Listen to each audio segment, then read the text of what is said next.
आप सभी का अनअकैडमी पर स्वागत है। मैं अजीत रॉय आप सभी का अभिनंदन करता हूं। Guys, you can continue study with Unacademy which is India's largest online platform. आप अपनी स्टडी को अनअकैडमी के साथ में कंटिन्यू कर सकते हैं। आप जिस भी गोल की प्रिपरेशन कर रहे हैं, आप जिस भी एग्जाम की प्रिपरेशन कर रहे हैं, आप अनअकैडमी से उसका सब्सक्रिप्शन लेकर के, जो कि बहुत ही चीप कॉस्ट पर आपको यहाँ अवेलेबल है। बहुत ही अच्छी फैसिलिटीज आपको घर बैठे यहाँ अनअकैडमी के द्वारा दी जा रही है। तो यहाँ से आप सब्सक्रिप्शन ले सकते हैं। इंडिया के टॉप एजुकेटर्स की लिस्ट आपके सामने है कि कितने टीचर्स यहाँ डील कर रहे हैं, आप किन किन टीचर से आप पढ़ने वाले हैं, राइट। दूसरी बात, आपको कैसे सब्सक्रिप्शन लेना है। अगर इन सारे टीचर्स से अगर आपको पढ़ना है, जो भी गोल आपने सेट कर रखा है, मैं आपको बता दूं, प्ले स्टोर पे आपको जाना है, अनअकैडमी लर्निंग ऐप आपको सर्च करना है और उसको इंस्टॉल करके अपना अकाउंट या गोल सेट करना है और फिर सब्सक्रिप्शन में जाना है, आरपीएससी यूपीएससी वॉट जिसमें भी आप जाना चाहते हो, और आप कितने मंथ का प्लान लेना चाहते हो वो आप सेलेक्ट कर लीजिए। तो 12 मंथ या 24 मंथ का मैं आपको सजेस्ट करूंगा, क्योंकि 12 मंथ का जो प्लान है वो 7000 में है। उसमें भी अगर आपने पेमेंट इस प्रोमो कोड को, लाइव रॉइड प्रोमो कोड को यूज करके अगर आपने पेमेंट किया तो आपको 10% का ऑन द स्पॉट डिस्काउंट मिल जाएगा। यानी कि वही कोर्स आपको 6300 में पड़ जाएगा। दोस्तों, यहाँ आपको डेली क्लासेस मिलेंगी, स्ट्रक्चर कोर्सेज यहाँ मिलेंगे, लाइव टेस्ट क्यूजेज यहाँ मिलेंगे, अनलिमिटेड एक्सेस यहाँ मिलेगा। सबसे अच्छी बात यह है कि जीरो टू हीरो जो कोर्स होता है, जो सिस्टमाइज्ड कोर्स होता है, वो आपको यहाँ अवेलेबल होगा, जिसमें आप वीडियो को जितनी बार चाहें उतनी बार देख करके अपने डाउट्स को क्लियर कर सकते हो। स्ट्रक्चर कोर्सेज का मतलब यही है, जहाँ सिस्टमाइज चीजों को आप कर सकते हो। वीडियो को आप पॉज कर सकते हो जितनी बार, और पॉज करके लिख करके आगे बढ़ सकते हो। अगर आपको लगता है स्पीड कम है तो स्पीड आप बढ़ा सकते हो, आपको लगता है स्पीड ज्यादा है तो उसको कम कर सकते हो, और अपने कंफर्ट जोन के आधार पर उस वीडियो को देख करके आप अपने डाउट्स क्लियर कर सकते हो और परफेक्ट तैयारी आप अनअकैडमी के साथ कर सकते हो। अनअकैडमी की जो टीम है, हाईली क्वालिफाइड और रिजल्ट ओरिएंटेड कंटेंट के साथ डील कर रही है। उसके बारे में आपको आपके फ्रेंड से पता चल जाएगा, जो भी अनअकैडमी के साथ या अनअकैडमी के सब्सक्रिप्शन के साथ अपनी स्टडी कर रहे हैं, आप उनसे अगर आप जानकारी लेंगे तो वो आपको बता देंगे कि वो कैसा वहां फील कर रहे हैं। दे आर वेरी हैप्पी और दे विल टेल यू कि सच में रिजल्ट ओरिएंटेड क्लासेस आपको यहाँ किस तरह से मिलती हैं। थैंक यू गाइज, धन्यवाद।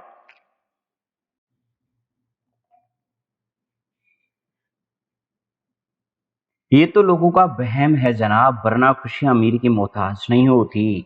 दोस्तों, आप पढ़ रहे हैं अजीत राइड मेमोरी एक्सपर्ट के साथ, और आज के सेशन को आगे बढ़ाते हुए हम इस अमेजिंग सेशन का स्वागत करते हैं। और इस अमेजिंग सेशन में हम पी के छूटे हुए शब्दों पे चर्चा फरमाएंगे। और जैसा कि आप जानते हैं, बहुत सारे शब्द अभी पी में बाकी हैं इंपॉर्टेंट, जो अर्लियर एग्जाम्स में पूछे जा चुके हैं अब तक। और इन शब्दों को पढ़ाने में जितने भी पात्र हम काम में लेंगे वो सारे काल्पनिक होंगे। किसी भी पात्र का किसी भी व्यक्ति विशेष से कोई लेना देना नहीं होगा। Is that clear? तो हम स्टार्ट करते हैं पहले वर्ड प्लंडर से, जिसका मतलब होता है लूटना, रॉब। मराउट मैंने आपको एक वर्ड पढ़ाया था, तो हम एक एक शब्द को अच्छी तरह से उस शब्द की चटनी बना बना के अपन खाएंगे। Is that clear? चलिए स्टार्ट करते हैं। तो देखिए, प्लंडर, बवंडर। अरे प्लंडर और बवंडर दोनों शब्द एक जैसे लग रहे हैं, और जब भी ना कभी बवंडर आता है ना, तो चोरों के बड़े मजे हो जाते हैं। यानी कि वो तुरंत घर से बाहर निकलते हैं और रॉब करते हैं, राइट ना। वो लूटना स्टार्ट कर देते हैं, लोगों को चोरी करना स्टार्ट कर देते हैं, वो मतलब लोगों को स्टील करना स्टार्ट कर देते हैं, लोगों के साथ फ्रॉड करना स्टार्ट कर देते हैं। यानी कि जब भी कोई बवंडर आता है, यू नो व्हाट, तो ये जो वर्ड आपके सामने है, ये एक्चुअली में आपकी वर्ब है। हालांकि मुझे इसका पेन चेंज करने में देरी नहीं लगेगी, और मैं पेन चेंज करके बता भी दूंगा कि ये क्या है, और आपको ये समझ में भी आ जाएगा कि गुरुदेव बेटा ये आपका वर्ब है। चलो मान लिया ये आपका वर्ब है, इसका मतलब लूटना होता है। तो इसकी सेकंड फॉर्म कैसे बनेगी? ईडी लगा दो। फोर्थ फॉर्म यानी आईएनजी कैसे लगाएंगे इसमें? तो आईएनजी लगा दो, यानी कि पीछे रिंग हो जाएगा आईएनजी लगाते ही, प्लंडरिंग। तो या आप इतना समझो कि जब भी कोई बवंडर आता है, कोई आंधी तूफान आता है, तो सबसे बड़ा फायदा चोरों को होता है। चोरों को चोरी करने में, रॉबिंग करने में, लूटने में, राइट ना। ये सबसे ज्यादा आनंद उन्हीं को आता है। या फिर मैंने आपको एक बार बताया था कि MARA यूटी, यानी कि जब भी हमें किसी से कोई काम निकलवाना हो तो उसका हाथ पकड़ लो और उसको मरोड़ दो। आप उसका हाथ पकड़ के मरोड़ के पीछे की तरफ ले जाके आप उससे जो है उसके पास में उसे छीन सकते हो। दे दे मतलब अपन इस तरह से हाथ को पकड़ते हैं और मरोड़ते हैं तो दर्द के मारे वो उसके पास जो भी चीज होती है वो आपको दे देगा। Is that clear? ये मतलब स्थिति आखिरकार मतलब उसके सामने पैदा होगी होगी। तो ये वर्ड डांका डालने से रिलेटेड है, चुराने से रिलेटेड है, राइट ना, लूटने से रिलेटेड है। ये वर्ब है और यानी एक्चुअली में नाउन भी है। नाउन के सेंस में हम इसको आप क्या कहोगे? लूट कहोगे। आप कह सकते हो लूट मार, नाउन के सेंस में। तो ये शब्द दोनों है। तो प्लंडर एक्चुअली में वर्ब भी है और नाउन भी है और हम इसका मुंह तोड़ देंगे आगे अगले पेज पर अच्छे तरह से समझ के, तरीके से समझिए। तो देखिए बच्चों, सबसे पहले मैं यहाँ एक एक चीज इसकी डेफिनेशन लिखूंगा ताकि आपको ये समझ में हो जाए, समझ में आ जाए कि वर्ब के सेंस में इसको कैसे यूज करना है और नाउन के सेंस में हम इसको कैसे यूज करते हैं। Is that clear? तो सबसे पहले तो मैं आपको लिख देता हूं वर्ब के सेंस में। देखिए VERB वर्ब के सेंस में मैं आपको समझा रहा हूं। मुझे लिखना भी पड़ता है इसलिए स्पीड थोड़ी कम होती है और आप उसको एडजस्ट कर सकते हैं आराम से, राइट। तो वर्ब के सेंस में मैं कहूंगा स्टील गुड्स। स्टील गुड्स यानी कि सामान को चुराना। From, steel goods from a place और पर्सन। फ्रॉम ए प्लेस यानी किसी स्थान से, प्लेस और पर्सन, प्लेस और पर्सन, किसी स्थान से मतलब वस्तु को चुराना। आप कह सकते हो typically using force and in a time of war और सिविल डिसऑर्डर। मैंने कहा ना कि जब इस तरह से ओंगा पोंगा सिचुएशन अगर मतलब आता है ना तब इस तरह की हरकतें करना, राइट। देखिए पर्सन, टिपिकली मैं यहां लिख देता हूं आगे TYPI, राइट ना, CALLY, typically using force, typically using force, right. Force use करते हुए जबरदस्ती लूटना है ना उसको, राइट। एंड फोर्स, एंड मैंने कॉमा गलत लगा दिया है, and in, using force and in a time, in a time of war, युद्ध के दौरान। बवंडर तो युद्ध में ही आता है जब युद्ध होता है, और सिविल डिसऑर्डर।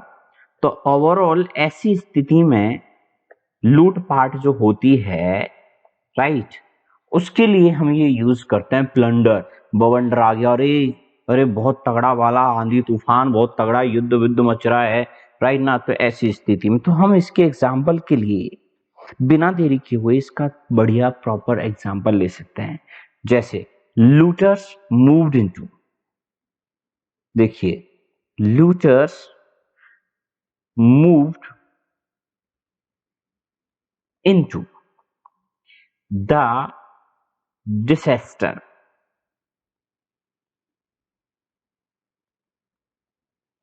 डिसएस्टर। थोड़ा सा हम इसमें एस लिखना भूल गए हैं और इसको मिटाना पड़ेगा। तो ये मैं एग्जाम्पल इसका दे रहा हूं और ये वापस उधर ही चला गया, हमें वापस वहां आना पड़ेगा टक टक करके और व्हाइट पेन लेके मुझे इसके एग्जाम्पल को कंप्लीट करना पड़ेगा। तो ये कह रहा है looters moved into the disaster, disaster area to plunder stores, PLUNDER, plunder stores. Is that clear? तो भाई सीधी सी बात है, आप ये डिसेस्टर जानते ही हो। डिसेस्टर का मतलब क्या होता है, राइट ना, आपदा, विपत्ति या मुसीबत को अपन कहते हैं, राइट ना। क्लियर? कोई दिक्कत नहीं है आपको इसमें, मुझे पता है, ठीक है। तो ओवरऑल मतलब ये एक ऐसा प्लेस है, ये एक ऐसा रीजन है ना, जहां मतलब कोई मतलब बहुत ज्यादा कोई डैमेज वगैरह, कोई प्रॉब्लम वगैरह इस तरह की लॉस ऑफ एनर्जी हो जाए, है ना, लॉस ऑफ फूड हो जाए, राइट ना, फूड सर्विसेज में दिक्कत आ जाए, जहां बहुत ज्यादा क्रिटिकल सिचुएशन पैदा हो जाए उसे डिजास्टर एरिया कहते हैं। Is that clear? तो ये हो गया आपका वर्ब के सेंस में, ठीक है। और वर्ब के सेंस में ही हमें इसके एग्जाम्पल देखने होंगे कि वर्ब के सेंस में इसके सिनोनिम क्या हो सकते हैं। तो जरा उन सिनोनिम पे अपन एक बार चर्चा फरमा लेते हैं, तब आगे हम बढ़ेंगे। तो बच्चों सिनोनिम क्या है? देखिए सबसे पहले तो वर्ब के सेंस में LOOT लूट, दूसरा ROB रॉब, तीसरा रेड RAID, राइट ना, रणवीर पर मुझे शक हो रहा है कि वो लूटने के इरादे से यहाँ आया हुआ है। दीपिका का मूड इसलिए स्पॉइल हो रखा है कि उसको किसी ने लूट लिया है, राइट ना। रावण इस एज में इतना लूटपाट क्यों मचा रहा है, क्यों लूट रहा है, राइट ना। यस, और एक और मैं आपको बता देता हूं, राइट ना, रेप भी उसी को कहते हैं, जबरदस्ती लूटना, इज्जत लूटना, राइट ना। तो रेप इसी का है, इसी का एक वर्ड है, राइट ना, इसी का सिनोनिम है। तो ओवरऑल आप ये चीज समझ में आ गई होगी, राइट ना। इसका मतलब क्या होता है, देवा स्टेट भी है, स्टेशन नहीं, देवा स्टेट है, राइट ना। हे देवा इस स्टेट को, हे देवा इस स्टेट को लुटने से बचा लेना। तो देवस्टेशन बोले तो विनाश, वो अगला वर्ड मैंने बताया था, विनाश, नष्ट होने से बचा लेना, राइट ना। ये लूटने से बचा लेना। तो ओवरऑल कहने का मतलब, हाँ एक्चुअली में अगर इसको नाउन के रूप में ले जाना हो ना, तो आप इसको कह सकते हो लूटिंग, रेजिंग, रैंसैकिंग, रेपाइन, राइट ना, डेवास्टेशन, तब ये नाउन के सेंस में आएगा। पर नाउन के सेंस में आप इसको आराम से आईएनजी, मतलब जो क्रिया है उसमें आईएनजी लगा के नाउन बनाओ, राइट ना। तो नाउन के सेंस में हम कह सकते हैं ना, बोले तो the violent and dishonest accusation of property. Is it clear? तो फाइनली आपको ज्यादा इसमें दिक्कत नहीं आएगी समझने में, ठीक है गाइज। तो और बताइए, स्पॉइल आपको समझ में आ गया, स्पॉइल, राइट ना, रॉब, लूट, है ना, डिस्पॉइल के लो, स्पॉइल के लो, राइट ना, फ्रॉड, फ्रॉड भी इसका आप कह सकते हो। तो ओवरऑल आपको कुछ और मुझसे जानना हो तो आप मुझे बता सकते हैं, आपको मैंने समझा दिया है। प्लंडर एक वर्ब है, इसको हम यूज करते हैं रॉब और स्टील फ्रॉम ए प्लेस या पर्सन से कोई भी चीज। तो आप और इसका एक एग्जांपल मेरे से सुन सकते हो, आप कह सकते हो जैसे the soldiers plundered and looted the city, बोले तो कुछ सोल्जर्स ने बोले तो प्लंडर्ड किया, है ना, एंड लूटा सिटी को, राइट ना। प्लंडर करना, जबरदस्ती लूटपाट करना, है ना, ठीक है। तो ओवरऑल नाउन के सेंस में तो मैंने आपको बता दिया, द थिंग्स स्टोलन, लूट या लूट मार, राइट ना। तो ओवरऑल कहने का मतलब, अच्छा आप इसको एक काम और कर सकते हो, मैं आपको एक बात बता दूं, ठीक है, ये खुद अपने आप में नाउन है ना, लेकिन पेन किधर है, ये रहा, PLUNDARE, प्लंडरर, लूटने वाला, लूटने वाला, प्लंडरर का मतलब हो गया लूटने वाला। ये भी एक नाउन बन गई जो लूटपाट करता है, राइट ना। तो आप इसमें एग्जाम्पल बना सकते हो ना, plunders are increasing in number day by day, plunders जो लूट मार हो रही है वो आर इंक्रीजिंग ना, वो बोलो लूट मार जो होती है वो अधिक, मतलब बढ़ती जा रही है डे बाई डे, राइट ना, संख्या में ना। तो robber plundered the house totally, बोले तो रॉबर ने प्लंडर्ड किया, बोले तो लूट लिया हाउस को पूरा। तो robber plundered the house totally कह सकते हो। इज दैट क्लियर और not? They plunder the house कह सकते हो, उन्होंने हाउस को लूट लिया, जबरदस्ती, जिसको अपन लूटने की मतलब जबरदस्ती हम लूटते हैं, उस सेंस में हम इसको काम में लेते हैं। Is that clear? एक और वर्ड मैंने बताया था, बूटी, तू क्यों लूटी, बूटी तेरे को किसने लूटा, तो लूटी बूटी, बूटी लूटा, राइट ना। तो बूटी भी इसका हो सकता है। इज दैट क्लियर और नॉट?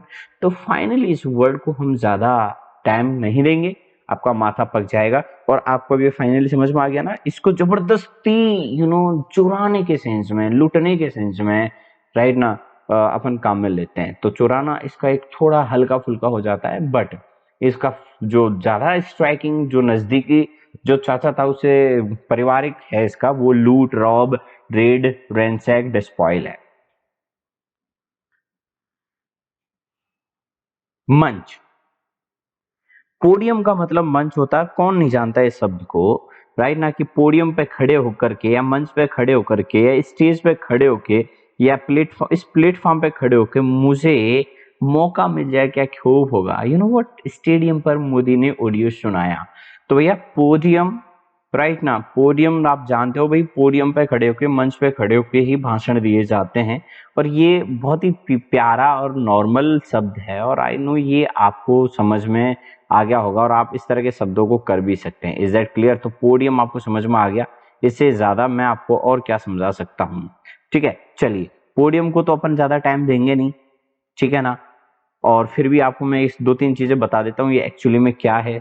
देखो, ये नाउन है, कोई दौरा नहीं है, राइट ना। इसकी और डेफिनेशन मैं आपको बता देता हूं अगले पेज पर, ताकि आपको समझ में आ जाए। इधर देखिए,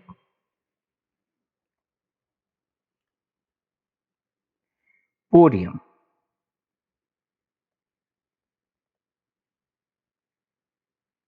what is podium? A platform, a platform on which a lecturer, एक ऐसा प्लेटफॉर्म जहां जो लेक्चरर होता है, भाषण देने वाला, राइट ना, या म्यूजिकल कंडक्टर,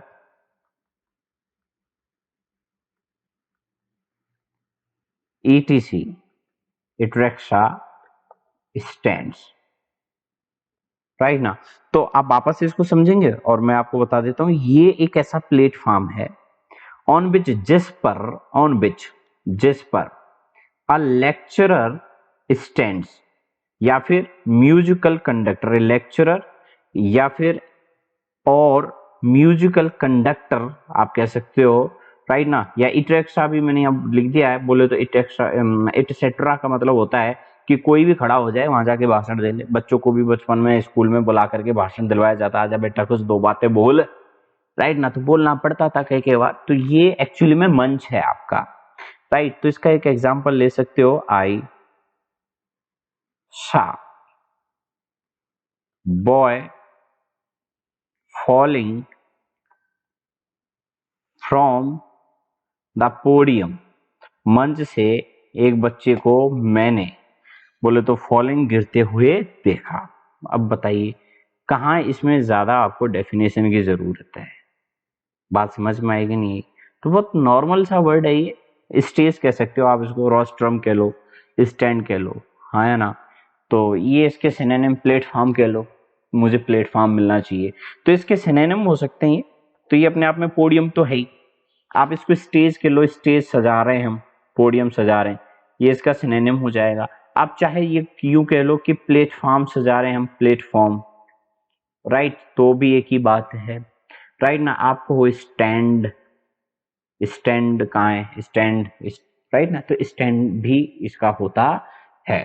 तो ओवरऑल ये चीज आपको समझ में आ गई। एक बार एक मैथ की क्लास में टीचर ने पूछा कि 5 माइनस 5 हाउ मच, तो stand is quite. Teacher tries again, अगर तेरे पास 5 इडली हैं और मैं तेरे 5 इडली ले लूं, तो तेरे पास आखिर बचेगा क्या? तेरे पास बचेगा क्या बेटा? टीचर ने स्टूडेंट से पूछा, तो स्टूडेंट्स ने जवाब बड़ा संभल के दिया, सांभर और चटनी। बेचारा टीचर नीरस सुन के। आजकल बच्चों का दिमाग बहुत तेज होता है, पूछो क्या जवाब देंगे, क्या? पौंड रस। पहले के जो पौंड हुआ करते थे उनमें पानी, राइट ना, बहुत ज्यादा हुआ करता था पौंड में, लेकिन ये है पौंड रस और ये है रस। और इसकी बहुत ही प्यारी ट्रिक बन रही है, POND, बोले तो पांडे, और यहां इससे बन रहा है RUOUS से, बोले तो रस। तो पांडे जी रस पी के नीरस हो। कौन नहीं समझ सकता इस वर्ड को? वापस से अगर आप इस वर्ड पे एक बार और गौर फरमाएंगे तो ये वर्ड आपको 100% ऐसा लगेगा कि ROUS यानी कि रस। मैं यहाँ इसको आराम से लिख पा रहा हूं, देखिए रस, और यहाँ PONDE, बोले तो PONDE से बन रहा है पांडे। तो आप कैसे कहोगे इसको, समझिए मेरी बात, इसको कैसे कहोगे? पांडे, पांडे, पांडे जी रस पी के बोले तो नीरस हो गए। Is that clear? Pandey ji रस पी के क्या हो गए? नीरस। एक सेकेंड, हो गए नीरस। ठीक है। पॉन्डरस का मतलब एक्चुअली में हैवी, वेटी, अनगेनली या ऑकवर्ड या डल या बोरिंग या टेडियस, इनमें से कुछ भी हो सकता है। पॉन्डरस के मैंने इतने सारे मीनिंग आपको बताए हैं, राइट ना। तो हम इसको भारी भी कह सकते हैं, नीरस तो ये है ही है। तो इसके एग्जाम्पल और इसकी डेफिनेशन को हम बारी बारी से एक बार थोड़ा समझ लेते हैं।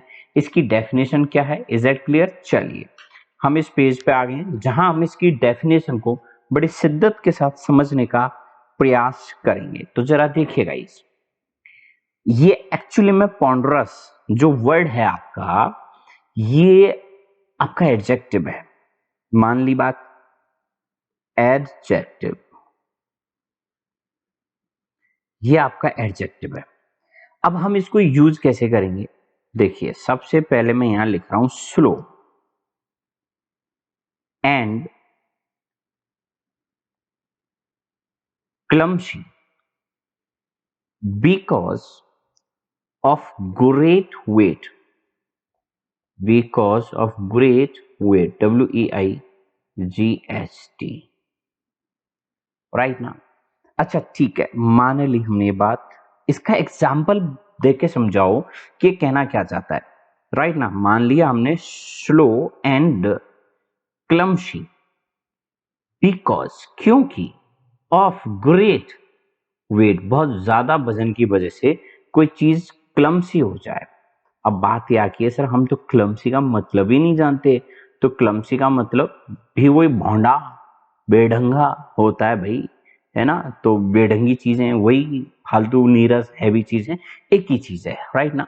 तो इसका मैं एग्जांपल देता हूं, जैसे HER, her, foot steps were, her foot steps were heavy and ponderous। देखिए मैंने ये एंड बहुत ही शिद्दत के साथ लिखा, फिर भी ये नीचे आया। Heavy, yes, white pen, and, और यहां लिखूंगा मैं ponderous। तो ये आपके समझ में आ गया होगा कि her foot steps were heavy and ponderous। इसका मतलब इसके सिनोनिम क्या क्या हो सकते हैं, लेट्स सी। तो सिनोनिम इसके एक बार हम देख लेते हैं ताकि क्या पता हमें कुछ और नॉलेज मिल जाए। तो सबसे पहले क्लमशी, जिसका मतलब होता है बेढंगा। बच्चों ये वोकेब आप जरूर अच्छे से पढ़ना ताकि मजा आ जाए जिंदगी में, क्योंकि ये बहुत ही इंपॉर्टेंट और अच्छे शब्द हैं, राइट। हैवी मैं पढ़ा रहा हूं इसलिए नहीं कह रहा हूं, मैं कम बोलता हूं, आपको भी पता है क्लास में, राइट ना। ऑकवर्ड काम की चीज है आपके सामने, आप पहचानो तो ठीक, ना पहचानो तो कोई बात नहीं है। आप ऐसे लोगों को नीरस बोले तो स्लो भी कह रहे हैं आप, अनगेनली भी आप कह सकते हैं, अनगेनली या ग्रेसलेस आप कह सकते हैं। तो मैं यहाँ ग्रेसलेस और लिख देता हूं, ग्रेसलेस। Is that clear? और भाई एक और मेरी तरफ से बन रहा है, वो मैं आप यहां ले लेता हूं, अनगेनली, राइट ना, अनगेनली। तो ये चीज आपके सामने मैंने रखी है, जिसको हम और हाईलाइट करके समझ लेते हैं। ये कह रहा है भाई क्लमशी, बेडंगा, हैवी, बहुत भारी, ऑकवर्ड, राइट ना। ऑकवर्ड और क्लमसी, बेढंगा एक ही चीज है। स्लो भी उसी से रिलेटेड है, बहुत स्लो, बहुत ग्रेसलेस है यार, राइट ना, अनगेनली है। तो ये चीजें, ये शब्द आपको ध्यान में रखने पड़ेंगे। इज दैट क्लियर और नॉट? क्योंकि ये अच्छे शब्द हैं और इन पर क्या है कि ना आपका अधिकार है ना मेरा अधिकार है, सिर्फ और सिर्फ एग्जाम का अधिकार है, वो कभी भी इनसे इनको पूछ सकता है। तो क्लम्शी हो गया, हैवी मान लो, ऑकवर्ड मान लो, हाँ या ना। लंबरिंग भी इसका होता है, क्लंकी भी इसका होता है, यू नो व्हाट, राइट ना। तो कहने का मतलब ये आपके सामने मैंने वर्ड रखा। तो फाइनली टेडियस भी आप मान सकते हो, बोरिंग भी आप मान सकते हो। मैं यहां और लिख देता हूं बोरिंग, राइट ना। बोरिंग भी इसी से मिलता जुलता है, टेडियस भी इसी से मिलता जुलता है, टेडियस। Is that clear? तो ये इसी के अनगेनली है ना, हैवी या वेटी। तो हैवी और वेटी एक ही चीज है। तो मैं यहाँ ये जो हैवी है इसी को और आगे चाहूं तो थोड़ा सा वेटी भी लिख सकता हूं, WE। वेटी जानते हैं आप, बहुत ही ज्यादा वजनदार, GHTY। Is that clear? Weighty. तो फाइनली आपको ये समझ में आ गया होगा, है ना।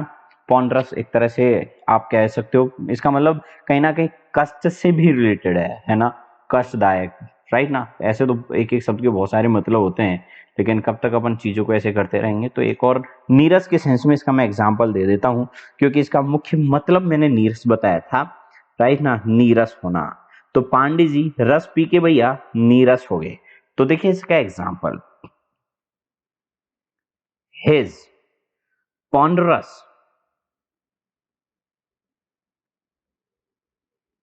his ponderous attempt his ponderous attempts at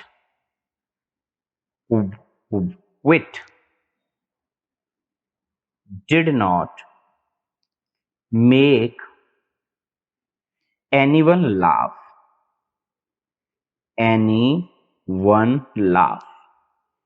right।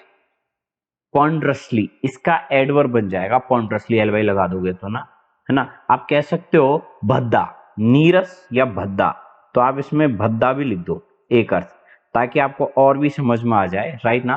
तो उसका भद्दा अटेम्प्ट्स है, बोले तो his ponderous attempts at which did not make anyone laugh. Is that clear? तो मतलब ये बहुत ही अच्छा एक शब्द आपके सामने हो सकता है। आप कह सकते हो योर पर्स या योर बैग इज पॉन्डरस, बहुत भद्दा है। तो ये भद्दे के सेंस में मैंने यहां इसको यूज किया है।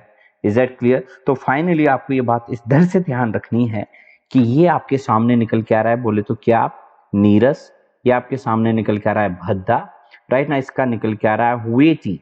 ये कह रहा है कि हिज पॉन्डरस अटेम्प्ट्स, राइट ना, एट, ये एक ही चीज है, हिज पॉन्डरस अटेम्प्ट्स एट विच, यहां इसकी क्रिया है डिड नॉट मेक, राइट ना, did not make any laugh, right ना। एक और एग्जांपल है, योर पर्स इज पॉन्डरस, आपका जो पर्स है बहुत ही पॉन्डरस है।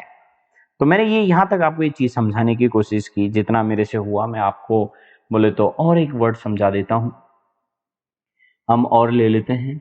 Is that clear? देखिए अच्छी बात यह है कि प्रीपॉन्डरस जिसका मतलब होता है अधिकता, और इसको समझने के लिए अधिकता और वास्तविकता है बच्चों, पता है क्या, प्री बोले तो पहले, जिसको हर कोई प्री का मतलब जानता है पहले, और मैं भी यहां लिख देता हूं बिना किसी डर के, पहले। आई होप कि आप पढ़ने पे ध्यान दे रहे हैं, और मैं कोशिश कर रहा हूं आपको तरीके से उन शब्दों को आपके सामने रखने की। ये हो गया आपका पहले। और पॉन्डरस बोले तो पॉन्डरस तो अलग था, ये पॉन्डरेंस है। क्या ये पॉन्डरेंस? तो पहले के जो पॉन्ड तालाब हुआ करते थे, पॉन्ड जानते हैं आप, तालाब, तो मैं यहां लिख लेता हूं पॉन्ड, जिसका मतलब होता है तालाब। और आप ये बात जानते हैं कि पहले के जो तालाब हुआ करते थे, उन तालाबों में आपको पानी की अधिकता पाई जाती थी। उन तालाबों में किसकी अधिकता पाई जाती थी? पानी की। तो प्रीपॉन्डरेंस बोले तो पहले के तालाबों में पानी की अधिकता पाई जाती थी, लेकिन अब चेहरे पे पॉन्ड नामक बोले तो, या आप ये कह सकते हो दुनिया भर की क्रीमों की अधिकता पाई जाती है। तो प्रीपॉन्डरेंस का मतलब होता है प्रधानता या प्रमुखता या अधिकता या बहुतायात, इनमें से कुछ भी आप कह सकते हो। Is that clear? प्रीपॉन्डरेंस सुपरमेशी कह सकते हो, सुप्रायोरिटी कह सकते हो, state of being larger in number कह सकते हो, या स्टेट ऑफ बीइंग हैवियर कह सकते हो, जिसका मतलब अधिकता होता है। Is that clear? तो आपको ये चीज यहां समझ में आ गई होगी, ठीक है। तो अधिकता, इसको अपन तरीके से समझ लेते हैं इसके बारे में, ये क्या है। तो मैं जरूर आपको ये बताना पसंद फरमाऊंगा, बोले तो ये आपकी नाउन है, दैट इज योर नाउन, पहली बार, राइट ना, जिसका मतलब मैंने आपको बताया था सुप्रीमेसी, आप और कह सकते हो, राइट ना, हिंदी में प्रधानता कह सकते हो, प्रमुखता कह सकते हो, राइट ना, या अधिकता, अधिकता कह सकते हो, या बहुतायात कह सकते हो, बहुतायात। अब ये एक ही चीज हो गई। चलिए पधारिए इधर, ठीक है गाइस, देखिए इधर ऐसे पेन से हम यहाँ लिखेंगे, एक एक चीज को क्लियर करेंगे, इसके क्या क्या सिनोनिम होंगे, इसकी डेफिनेशन क्या है, हम इसको कैसे इसको यूज करते हैं, is that clear? Okay guys, तो देखिए द क्वालिटी और fact of being greater in number, being greater in number, quantity, quantity or importance,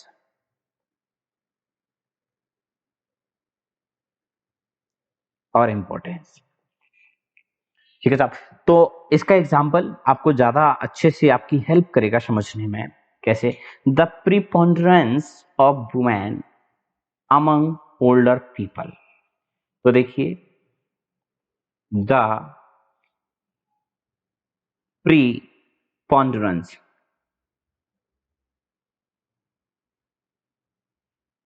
O my God, कहां कहां की स्पेलिंग आ गई, ponderance, पेन, वाइट, DERANCE,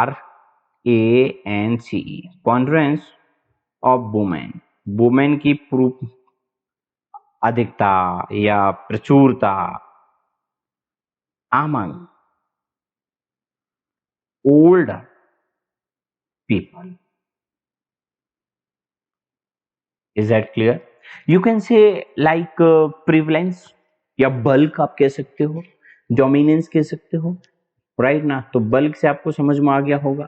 आप मेजोरिटी कह सकते हो कि मेजोरिटी वुमेन की, मेजोरिटी आपको समझ में आ गया होगा, हाँ या ना। आप कह सकते हो बोले तो बेटर पार्ट या बेस्ट पार्ट, यानी कि ज्यादातर बोले तो आप कह रहे हो उसको बेस्ट पार्ट, या फिर आप कह सकते हो मतलब सुप्रीमेसी आप कह सकते हो, इज दैट क्लियर? सुप्रीमेसी आप जानते होंगे, अरे रुक जाइए भाई साहब, सुप्रीमेसी, सुप्रीमेसी से आपको समझ में आ गया होगा। सुप्रीमेसी आप कह सकते हो, पावर आप कह सकते हो, इज दैट क्लियर? सुप्रीमेसी हो गया, पावर हो गया, मेजोरिटी मैंने आपको बताई दिया, सुप्रायोरिटी आप कह सकते हो। तो मैं मुझे यहाँ लाइन खींचनी पड़ेगी, नहीं अर्थ का अनर्थ हो जाएगा, गड़बड़ हो जाएगा, आपको यहाँ लाइन खींच देनी पड़ेगी, इज दैट क्लियर? बिल्कुल हमने खींच दिया लाइन, देखो येलो पेन। तो देखिए ये सुप्रायोरिटी, और आप कह सकते हो SUPER, सुप्रायोरिटी, IORITY, राइट ना। आप और क्या कह सकते हो? State of being large in number, state, right ना, of state of being larger in number, larger in number, NUMBER, is that clear? तो ये चीज आपको समझ में आ गई होगी, कोई दिक्कत आपको यहाँ? सब कुछ क्लियर हो गया? अब बताइए, अगर किसी को कुछ पूछना है तो आप मुझसे पूछ सकते हो। एक बार की एक बात है, कई बार मानता हूँ चीजें नहीं समझ में आती, तो एक लड़का कोचिंग सेंटर में प्री मेडिकल टेस्ट की ना तैयारी कर रहा था, ठीक है, फिजिक्स से उस लड़के को बिल्कुल समझ में नहीं आती थी, तो सारे लेक्चर उसके ऊपर से निकल जाते थे। एक दिन उसने टीचर से पूछा, सर हम लोग यहाँ डॉक्टर बनने की तैयारी करने आए हैं, वैज्ञानिक बनने की नहीं, फिर हमें फिजिक्स क्यों पढ़ना पड़ता है? तो टीचर ने मुस्कुरा करके कहा, फिजिक्स मेडिकल साइंस के लिए बड़ा उपयोगी सब्जेक्ट है, यह लोगों की जिंदगियां बचाने में मदद करता है। तो लड़के ने हल्के से व्यंग्यात्मक अंदाज में कहा। अच्छा, वो कैसे सर? जरा हमें भी तो बताइए कि फिजिक्स से लोगों की जिंदगी कैसे बचाई जा सकती है। टीचर ने जवाब दिया, तुम जैसे गधों को मेडिकल कॉलेज में एडमिशन लेने से रोककर। आई सैल्यूट द टीचर। क्या जवाब दिया है। ठीक है, मान ली बात, हमें रोक के आप आखिर कर क्या लोगे? अरे यार, समझने वाला समझ गया। बड़ा मूर्खतापूर्ण और हास्यास्पद काम था, स्टूपिड जवाब था। खैर कोई बात नहीं है, ये जो जवाब था ये बड़ा ही स्टूपिड था, राइट ना। और मुझे लगता है कि इस तरह के स्टूपिड जवाब जो होते हैं उनका पोस्टर बना के यूएसए में लगा देना चाहिए, टांग देना चाहिए, राइट ना। प्री बोले तो पहले, पोस्टरस, राइट ना। यहां मैंने लिखा पोस्टरस और ये है यूएस, राइट ना। यूएस तो आप समझ ही जाओगे। पोस्टर आपको यहाँ दिख ही रहा है, POST। तो पहले जो फिल्मों के पोस्टर लगे कर लगाए, मतलब फिल्म, मतलब वो जो सिनेमा हॉल पे लगे हुए करते थे, उनको देखकर मैं सच में उनको देखना बड़ा हास्यास्पद हुआ करता था। स्टूपिड मतलब इस तरह से स्टूपिड, मतलब आप कह सकते हो उसमें सीन लेकर के दिखाया जाता था जिनको देखने के बाद हम एक्साइटेड हो ही जाते थे, यार ये मूवी बहुत खतरनाक है, देखनी पड़ेगी। तो प्री बोले तो पहले, राइट ना। पोस्टरस, तो पहले के जो पोस्टर हुआ करते थे उन पोस्टर को बनाने वाले बड़ी बड़े स्टूपिड हुआ करते थे, बहुत ही हास्यास्पद और मूर्खतापूर्ण हरकतें करते थे, राइट ना। तो ये आपको समझ में आ गया होगा। ये लास्ट वर्ड है आज की क्लास का, आप निश्चिंत रहिए। आप ऐसा मत सोचे कि मैं कब तक आपको पकाऊंगा, आपको पका नहीं रहा हूं, आपको समझा रहा हूं कि वोकैब कितनी इंपॉर्टेंट है और वो आपको आनी चाहिए। Is that clear? तो प्रीपोस्टरस हम पढ़ रहे हैं, जिसका मतलब रिडिक्यूलस होता है, अब्सर्ड होता है, फुलिश होता है, और ये सब आपको मुझे बताने हैं। तो ये मैं आपको समझाना चाहता हूं कि ये वर्ड प्रीपोस्टरस आपका एडजेक्टिव है। ये किसी ना किसी नाउन के साथ किसी ना किसी नाउन के साथ ही जुड़ सकता है। उटपटांग जिसे हम कहते हैं, बेहुदा जिसे हम कहते हैं, निरर्थक हम जिसे कहते हैं, राइट ना। तो प्रीपोस्टरस एडजेक्टिव है। वेरी फुलिश और रिडिकुलस के सेंस में, असंगत के सेंस में हम इसको काम में लेते हैं। Is that clear? चलिए मैं एक एक को समझा देता हूं। सबसे पहले येलो पेन में लूंगा। प्रीपोस्टरस के बारे में मैं आपके सामने लिख रहा हूं, एडजेक्टिव है, कोई बात नहीं, मैंने यहां लिखा एडजेक्टिव। Is that clear? अच्छा, जिसका मतलब है वेरी फुलिश, वेरी फुलिश, या फिर रिडिक्यूलस आप कह सकते हो, रिडिक्यूलस, जिसे हम कहते हैं असंगत, निरर्थक, असंगत या निरर्थक। और इसका अगर आपको गलती से भी किसी ने एडवर्ब बनाने का काम दे दिया तो भाई एडवर्ब आप बना लेना, मैं तो चला मेरे घर, क्योंकि इसका एडवर्ब बनाना तो इजी है, बट एडवर्ब के बाद इसका थोपड़ा देखना बड़ा टेढ़ा है आप लोगों के लिए। क्यों? क्योंकि प्री तो अपने आप में है ही, फिर पोस्टर अपने आप में ये है ही, बोलो हाँ या ना। फिर ROUS इसमें है ही, बोलो हाँ या ना। फिर LY और जोड़ना पड़ेगा, फिर ये बनेगा। अब ये इतना भारी, इतना भयंकर शब्द बन गया, प्री पोस्टरसली। प्री पोस्टरसली कैसे बोलते होंगे कम्युनिकेशन में इतने खतरनाक खतरनाक शब्दों को, मेरे तो यही सोच करके टेंशन हो जाती है। अब ये प्री पोस्टरसली जो है ये आपका एडवर्ब बन गया, जिसका मतलब है निरर्थकता से, राइट ना। बोले तो असंगतता या निरर्थकता, तो निरर्थकता, राइट ना, निरर्थकता। और ये आपको समझ में आ गया। प्रीपोस्टरस बोले तो पहले के जो पोस्टर हुआ करते थे वो बहुत ही बेतुके, असंगत, अशुद्ध, अनर्थक हुआ करते थे, तो असंगत हुआ करते थे। तो आप यहां लिखोगे असंगत, असंगत, राइट ना। तो ये एक्चुअली में असंगतता, ये बनेगा इसका एडवर्ब, असंगत, और असंगत से बन गया असंगतता। तो असंगत तो एडजेक्टिव हो जाएगा ना। बोलो बात समझ में आई कि नहीं आई? तो मैं कह सकता हूँ असंगत बोले तो इस तरह से एक्चुअली में एडजेक्टिव के सेंस में इसका एग्जांपल मैं आपको आपके सर पे मंडरा सकता हूँ, देखो कैसे। तो THE the suggestion is preposterous, right. Hello साहब, the suggestion is preposterous. Clear हो गया, समझ में आ गया होगा आपको, बोलो यस और नो। तो एडजेक्टिव है, आपको समझ में आ गया कि एडजेक्टिव के सेंस में कैसे कैसे काम कर रहा है। तो मैं यहां और अच्छे तरीके से आपको लिख देता हूं, कॉन्ट्ररी टू रीजन और common sense. Is that clear? तो बस सिनोनिम भी ले लो इसके, ताकि आपको पता चल जाए इसके सिनोनिम क्या क्या हो सकते हैं। जरा देखिए सिनोनिम की मार। सबसे पहले तो अब्सर्ड, अमिताभ शुरू से बोले तो बेहूदी असंगत बातें करता है, बहुत ही रिडिक्यूलस बातें करता है। RIDICULOUS,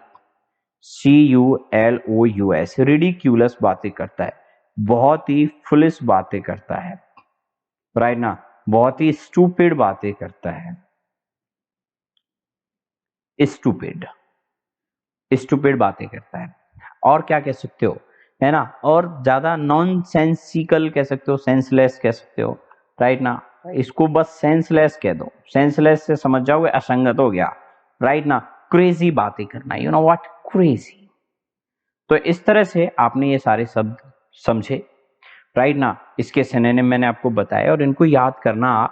इनको अगर एक बार नहीं समझ में आए तो फिर से आप ये वीडियो देखना, ताकि आप अच्छे से बढ़िया तरीके से आप अपनी वोकैब पर कमांड कर सको। Is that clear guys? तो मैं उम्मीद करता हूं कि आप बहुत अच्छे से मतलब पढ़ोगे। कहीं ऐसा ना हो, एक बार की बात है, अध्यापक ने परीक्षा में 4 पृष्ठों का निबंध लिखने को दिया था, विषय था आलस्य क्या है। तो एक विद्यार्थी ने 3 पृष्ठों को खाली छोड़ दिया और चौथे पेज पर उसने लिखा बड़े अक्षरों में, यही आलस्य है। तो ऐसा आपके साथ नहीं होना चाहिए। Is that clear guys? तो आज की क्लास में बने रहने के लिए आप सभी का बहुत बहुत धन्यवाद। इसी तरह से बने रहें, पढ़ते रहें, सीखते रहें और continue study with Unacademy, right guys? Yes. तो friends, don't forget to take subscription of India's top educators on Unacademy. Unacademy के टॉप एजुकेटर्स के साथ जुड़ना ना भूलें। आज ही सब्सक्रिप्शन लीजिए, where you will get daily live classes, live test, quizzes, structure courses, unlimited access. दोस्तों, मैंने अभी आपको बताया आरपीसी का सब्सक्रिप्शन 24 मंथ का 8400 का है, लेकिन अगर आप यही कोर्स लेने से पहले लाइवरॉइड प्रोमो कोड अगर आप यूज करके पेमेंट करते हैं तो यही कोर्स आपको 7560 में पड़ जाएगा। तो गाइज, आप अनलिमिटेड एक्सेस के साथ अनअकैडमी के सब्सक्रिप्शन के साथ जुड़ सकते हैं, अपनी स्टडी कंटिन्यू कर सकते हैं। Is that clear? और कोई भी एग्जाम क्रैक कर सकते हैं। Thank you so much, bye bye, take care.